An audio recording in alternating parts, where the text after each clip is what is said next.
Hello, good afternoon everyone, and welcome to this Health Careers live session in partnership with SHINE on neurodiversity and AHP careers. My name is Ben Potts. I'm a final year student diagnostic radiographer studying at Birmingham City University, and I'm also the co-founder of SHINE. So SHINE is a group that me and Jade Wareham set up. She's a nursing apprentice, and we're a neurodivergent healthcare group full of students doing healthcare degrees, and we currently have people from diagnostic radiography, people from therapeutic radiography, adult nursing, occupational therapy, and speech and language therapy. And we use our experiences that we've had, all being neurodivergent, to create resources to help other neurodivergent healthcare students. And we've recently worked with Health Education England to write their guide on neurodiversity and practice-based learning, which will be released very soon. So in this session, we have a panel of members of the SHINE committee, and they could talk about their experiences. So to start, I'll invite the panel to introduce themselves. So if you could tell us who you are, your pronouns, profession or course, where you study and diagnosis. So if we could start with Chloe, please. Good start. I've got to take it off mute. Hi, my name's Chloe. My pronouns are she, her. I'm a third year occupational therapy student training at UE. Brilliant. Thanks, Chloe. And Emily? Hi, my name's Emily. My pronouns are she, her. I'm a second year therapeutic radiography student at Sheffield Hallam University. And finally, Stuart. Hi, I'm Stuart, he, him, and I was going to say third year diagnostic radiography student, but I liked when you said final. That sounds a lot better. Yeah. So I'm a final year diagnostic radiography student, the Team ASD as part of SHINE Group. Brilliant. Thanks, Stuart. So if we could start with the first question then, first kind of topic we're going to cover, and that is when were you diagnosed and what was your life and experiences like in education before uni? So if we start off with Chloe. So I was diagnosed with ADHD at 7 years old. I went through a lot of my school life and college life having quite a lot of, not a lot of self-awareness about ADHD and how that can affect your learning. There wasn't really much out there to encourage you to do that. And obviously being a child, I didn't really know any better. I then went on to become a dancer. I was in London, and obviously because I was dancing all the time, I was moving. That obviously well suited me before I decided to change my career. So yeah. Great, thanks, Chloe. And can we go to Emily? What was your life in education like before uni? So I was diagnosed with dyscalculia during primary school. I always really struggled with maths, and this was something my teachers picked up on, and they organised for someone externally to come to my primary school, and they did an assessment to gauge where I was with mathematics, and with that they put in a lot of support for me. So whenever we'd have our maths lessons, I would go out of the class and have a one-to-one with our teaching assistant, which was amazing, really, because I got to ask more questions and I didn't feel like I was sort of pressured in a way, because I had that support and I knew that I wouldn't be judged for it. Also, I had a maths tutor outside of school, so I would go and see her once, maybe twice a week, depending on the support and what we were studying. As it moved on to secondary school, that stayed in place. I had one-to-one sessions in school and my tutoring sessions outside of school.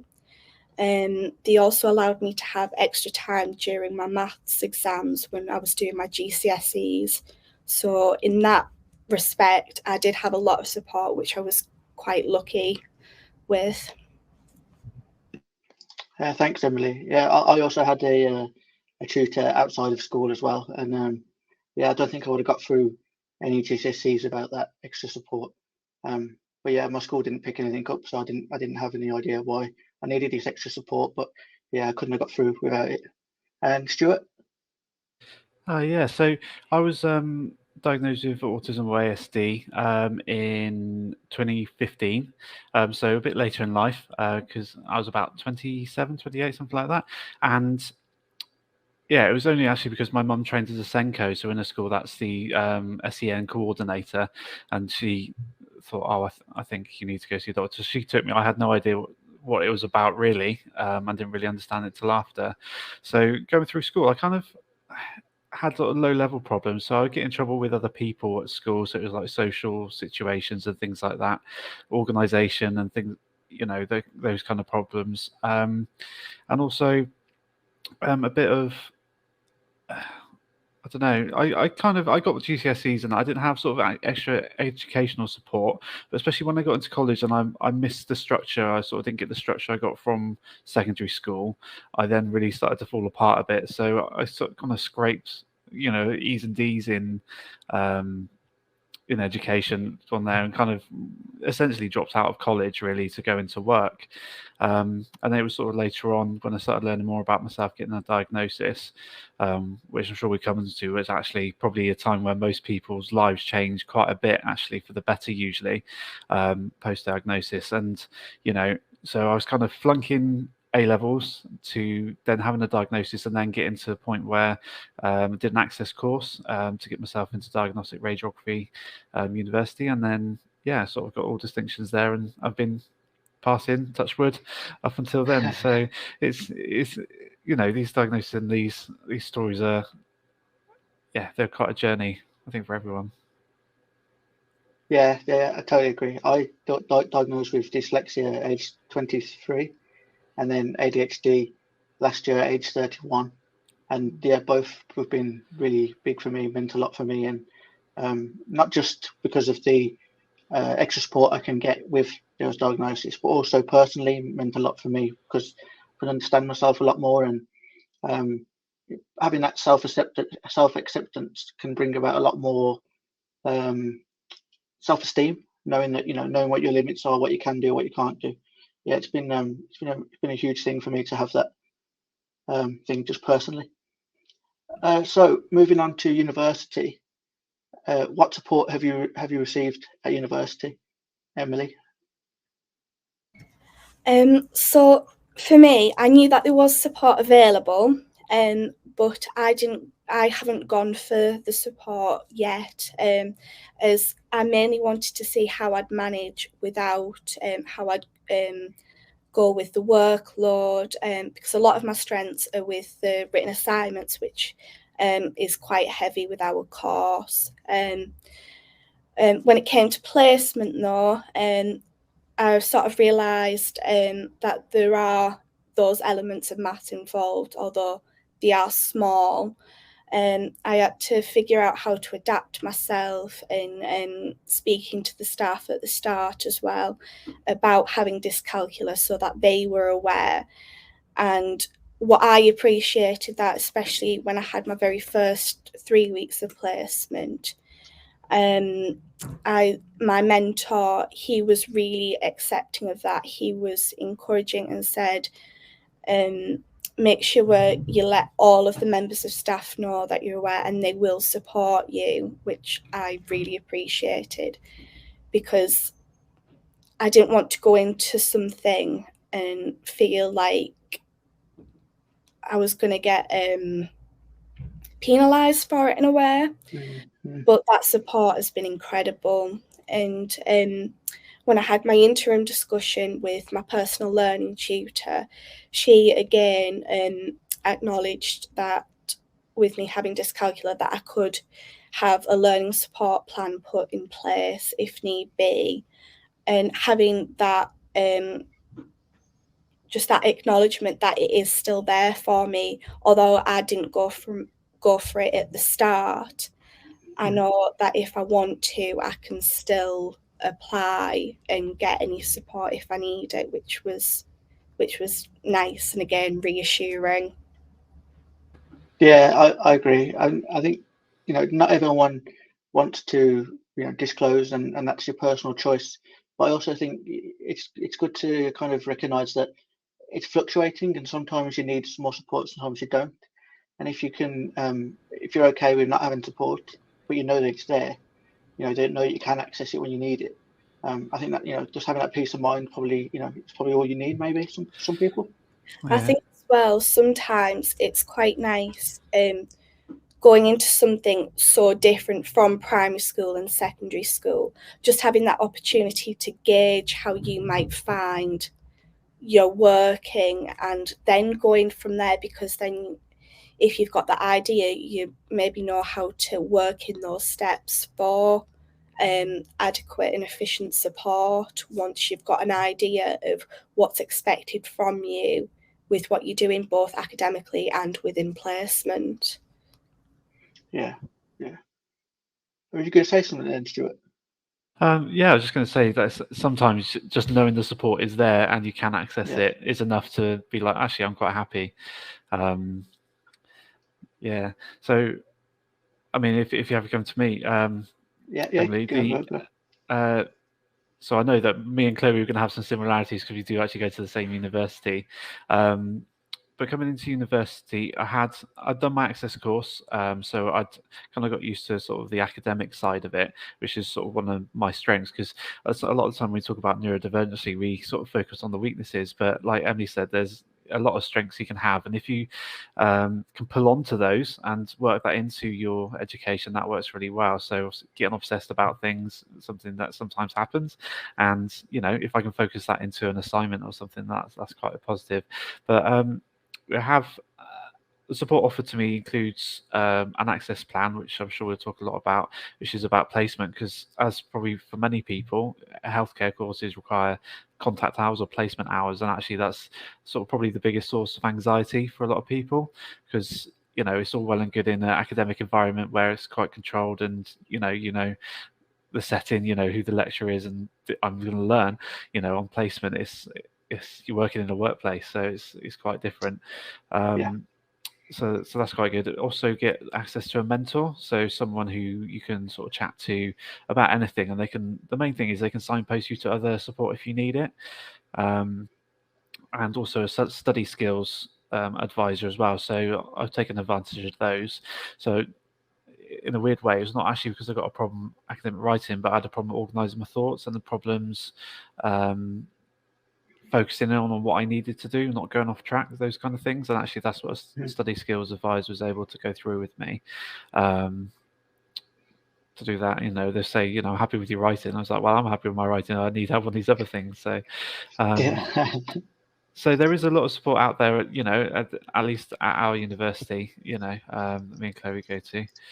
So okay, sorry, lastly, I'll just say that the difference is that actually, if I compare it to how I was at college, having sort of no support, actually, it's a world apart. So having a bit of support there in whatever you need, and actually being aware of yourself can be a wholly positive thing. And if you're not neurodivergent, it would obviously advocate to say, you know, if you've struggled with things before, actually go ahead and think about a health career, because there's so much out there that can suit you. Yeah, definitely, 100% agree. Yeah, Chloe, shall pass over to you then, more of the university experience. So my way of accessing support was quite similar to Stuart. I applied for DSA, you choose a network provider, and they then sort of have a meeting or discussion with you, which then they can apply for on behalf of DSA for like funding. So I have study skills with ADHD. I think Ben can also agree. Your thought process isn't always A to Z, so it's very like so things like essay writing, I struggle to kind of get right on it. I also have mentoring, which kind of helps with burnout for me, especially sort of things like emotional regulation and just trying to like stay on top of things and not panic too much. I think the others may agree as well. Sometimes having university work and having deadlines, it can be quite stressful. And then when you've got things like time awareness that you can battle with ADHD, it can kind of get a bit frightening, but they can help you through that. So you kind of ground yourself a bit more. I also have an access plan on which is for placement. It depends what setting you're in, what environment you're in. I think we had a discussion around this a few weeks ago, last week, sort of on my first placement especially. I didn't really know how an access plan would help me because I didn't know what to expect. So it's important that you definitely keep that updated. Any changes or actually I found out this in this setting, XYZ can help me with this. You're constantly learning about yourself. And that leads on to when I was in college compared to when I'm in university. One of the key things was I was dancing, so there wasn't so much of an academic side to it. So it's been a massive step up to what I was used to. And it wasn't until I was in university that I actually started researching more about ADHD. I think being diagnosed so young, it was something that I just grew up with kind of knowing and not really looking into it that much.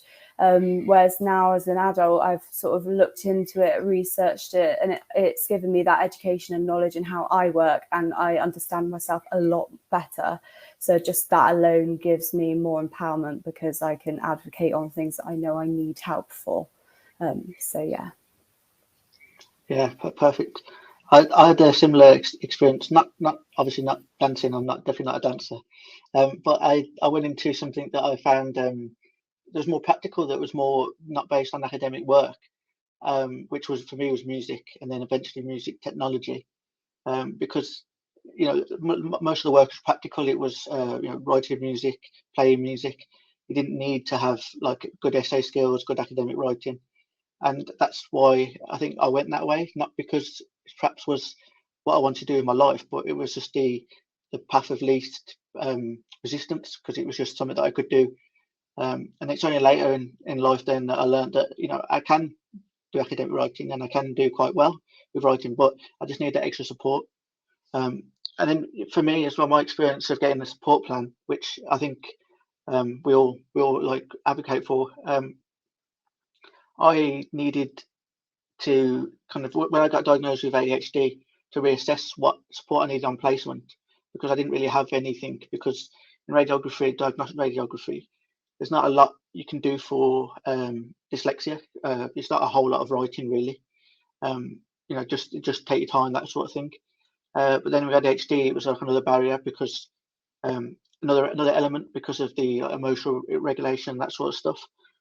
So I had a support plan by someone at my university, and it was a really good session, and we went through everything, and he like tailored it to me, what I particularly struggle with or what I might need support with.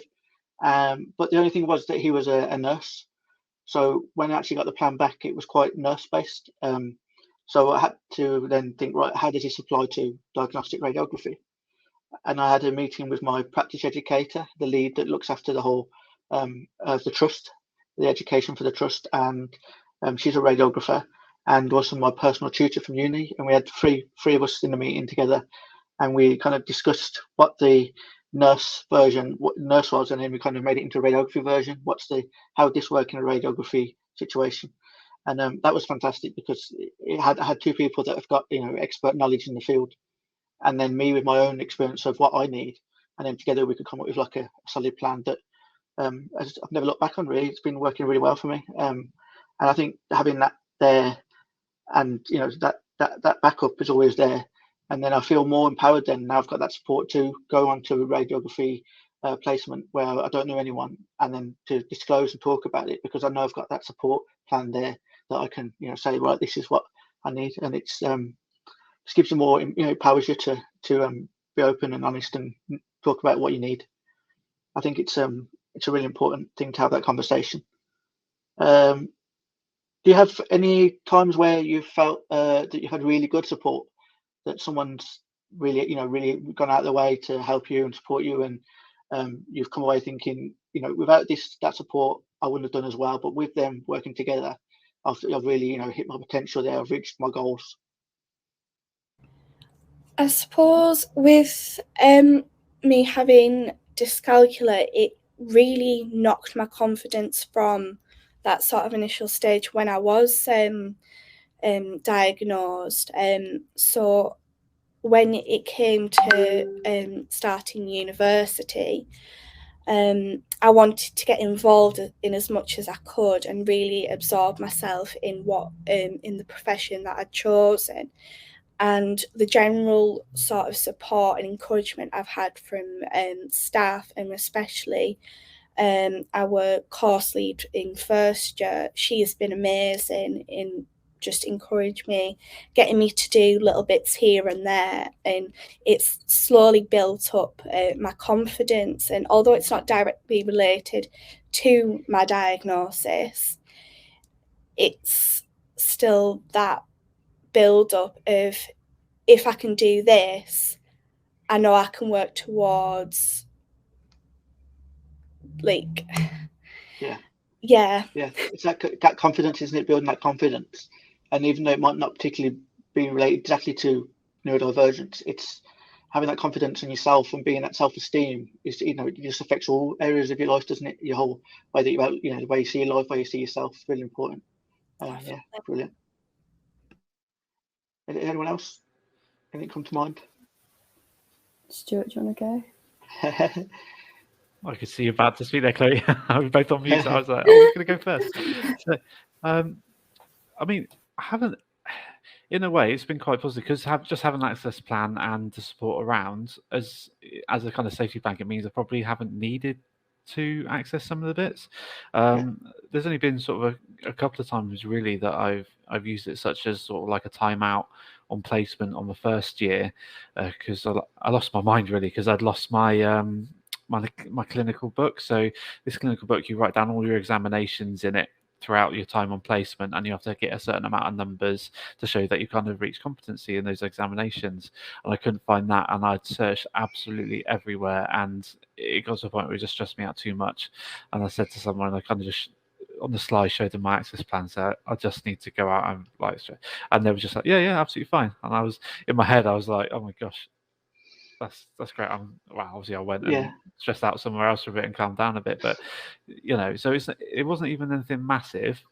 Well, after I found my book, it wasn't massive, but just that whole stress could have been so much more. Like if I had not had that, I would have had to then broach to someone like, why do I need a timeout? Why do I need to take myself away? And then try and explain it and justify it. I didn't need to go through all that. I literally just showed someone on the sly and went off. I think it can be little things. It doesn't have to be a massive gesture. Just someone just saying okay to something that you need, which for them it might be a small thing, like like a bit of time out, but for you, the person, that that can be huge. And it can really impact how you feel and how you feel about that whole placement. And your career. I agree, because I think the second that you go into a placement and they are instantly accepting of you, I think instantly you don't feel like you need to get to a point of burnout as much, or like you're not as embarrassed because there's just more acceptance and understanding of things. Like for me, my current practice educator has been phenomenal with me.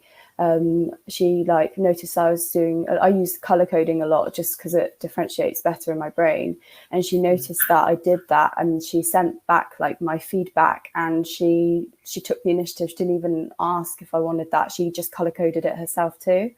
Things like I often think out aloud my thought process. Could be due to impulsivity with ADHD, but also sometimes when I think in my head, it just gets all muddled. So sometimes I'll just speak and answer my own question, but it's someone to just speak to, and she's absolutely happy with that. So yeah, it's just little things like that. And I think going back onto how it can affect your self-esteem. Just one example, with children with ADHD, by the time they've reached 12, they roughly have received 25,000 more negative comments than a normal individual. And I think when you think of that aspect, you've constantly got this battle of trying to advocate for yourself and sort of back yourself, and coming into an environment where it is supportive and it is inclusive and they don't penalise you or judge you for that, instantly you feel a lot more relaxed and you're able to reach your potential a lot better. Yeah, totally agree. Yeah, I think it can, from my past as well, like going through school and stuff, I can name loads of experiences that I had where now looking back, I know that they're related to being dyslexic and ADHD, and obviously I didn't know that at the time. So yeah, you're starting from a bit of a, couple of blocks back than everyone else, but like with that support, you can easily catch up and overtake. So if we move on to kind of the next kind of theme, being why did you choose the profession that you're in, and how does that relate to your neurodivergence? So if we start with Emily on that one, please. So for me, with regards to choosing therapeutic radiography, a lot of it had to do with personal experience surrounding oncology. I was a year old when my mum had been diagnosed with breast cancer, and I was 9 years old again when it recurred. And more recently, in 2020, my grandma had been diagnosed with lung cancer. So I had a lot of background with the cancer treatment pathways, and it was my norm. My dad's a paramedic, so he was very supportive when my mum was going through all of her treatments, and having that background, it was really, I couldn't imagine doing anything else. A lot of the holdback, though, was whether I'd be able to cope with the course because of having dyscalculia. I didn't think I'd be able to keep up. I had a lot of doubt, but a lot of my drive has come from what my family have been through with both my grandma and my mum. And one of the things that my mum actually used to says to me is PMA, positive mental attitude, and that was sort of my mantra, and it's something that I've been keeping up with, and throughout my first year on radiotherapy and oncology, and hopefully into the rest of second and then third year. But a lot of it's come from family support. I don't think I'd be at the stage I am now without any of their encouragement. Yeah. So it's really helped. Oh, that's brilliant. That's brilliant. It's brilliant. I think being a practitioner that's got kind of their personal experience of you can really empathise with patients and what they're going through, their experiences. And I think it's great that you bring that background, and you can turn in what was probably a horrible situation for you and your family, and turn it into a positive thing for the patient by supporting them. And I think you should say as well, like that therapeutic radiography has quite a lot of maths in, doesn't it? So we kind of avoid it in diagnostic. We don't really have a lot of maths, apart from the stuff the computer works out for us. So we get away with it, but yeah, there's quite a lot of maths in therapeutic. So you've picked a challenging one for you, but I've got no doubt that you'll be fly through. Yeah, one of the things that I quite like about the course as well is a lot of what I struggled with was being able to visualize mathematical problems. And with therapeutic radiography, you really get to apply what you're learning. So I dreaded all of our physics aspects of the course, but because I've got that visualization and I can fully understand how such and such affects the other such and such, it really has helped. And having that sort of, that's why it's really improved my understanding and application to what we're doing, so I understand the rationale behind why we're doing what we're doing out in clinical. Yeah, I completely resonate with that. I think maybe Chloe might agree, like with ADHD, I can't really visualize a lot of things until I have to like do them or say them or write them out, like write out all the different parts and then kind of like put them together in order afterwards. I can't like imagine them. I have to do something with them. So yeah, I think having like a practical career and seeing it where you can actually just apply it and see what happens and then work it out that way, it's been really good for me. So we move on to Chloe. If you could tell us about your why you've chose your profession and if it relates to ADHD. So I chose occupational therapy because when I left London, I was kind of rethinking like my career path. I was like, oh, what do I do now? And I came across something called dance movement psychotherapy, which currently isn't a recognised AHP, which is the only like arts therapist that isn't. So I'm sort of like, come on. But that was a master's. So I thought, oh, okay, so how do I get from there to there? And the thing that I was facing is that all of my qualifications weren't like as academic. So they were a lot more like BTEC dance, more vocational dance qualifications. And it was posing a bit of a barrier to what I could access towards like an NHS health career. And then I came across OT, occupational therapy. And it was very much based more on interview-based scenarios, a bit more about your attitude towards individuals and how you would do X, Y, Z in this situation. And me being a dancer, I know I can't sit still. I can't be at a computer all day. It's just not what I do. And so being able to use occupation as a therapeutic medium just sounded absolutely perfect. Means I kept ticking over. And I find, I don't know with you, Ben, but with ADHDers, we tend to be quite holistic thinkers in the sense of you can't always prioritize something in the bigger picture. You can't zoom in as easier. So that really helps because as an OT, you think quite holistically about an individual and it keeps your mind ticking over. So I'm not bored. So yeah, that's why I got into OT and in my final year. So yeah. Brilliant. Do you think you're going to go on and do the masters after?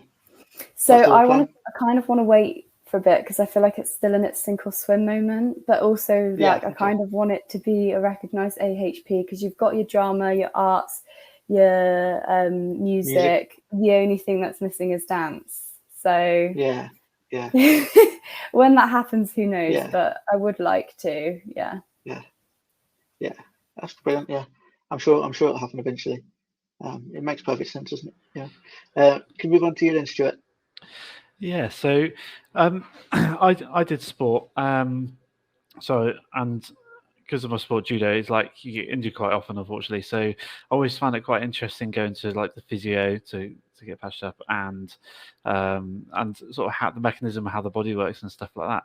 So I was originally going to apply for physiotherapy, and then sort of like kind of had a big think for sort of over a month or two. I was like writing a lot of things down, like pluses and minuses of different things, and thought, well, I'll go to a open day at university and have a look at all these different courses. And yeah, diagnostic radiography, I found it so interesting, and they sold it really well. And I was thinking, this is the one for me, because with the social side of it.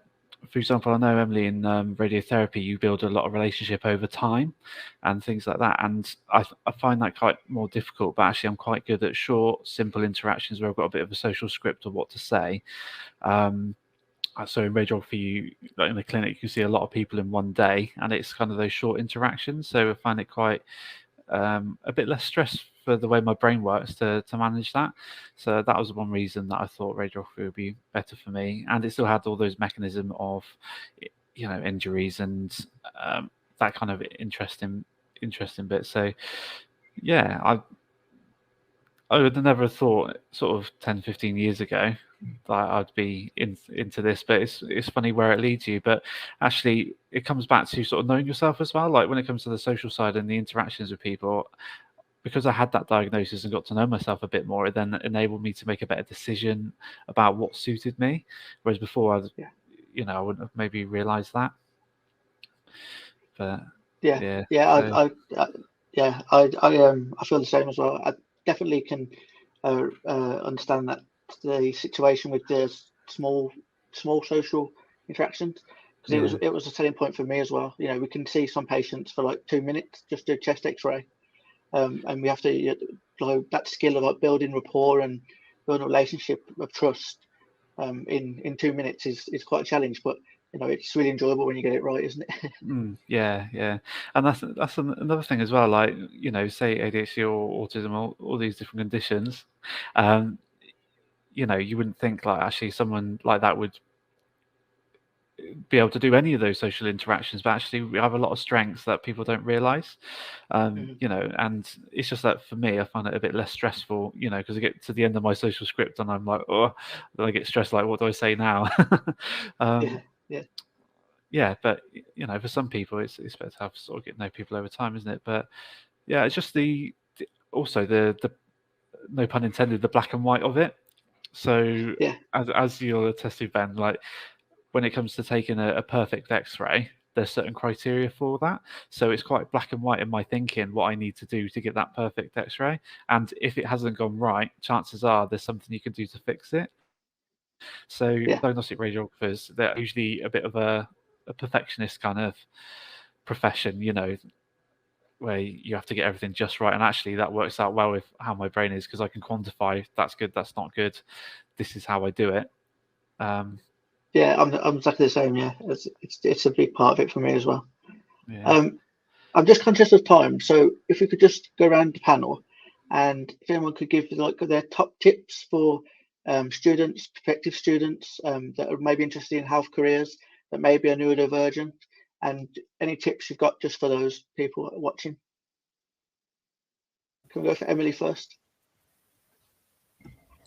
I think one of the main things for me, it was take a chance. If you feel like you may be holding yourself back because you don't,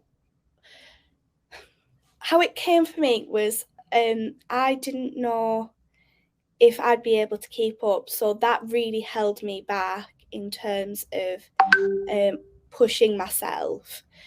But sometimes letting go in a way is the best thing, because you do get that support. There are so many people out there who want to support you, and if you know where you stand with your diagnosis and what you want to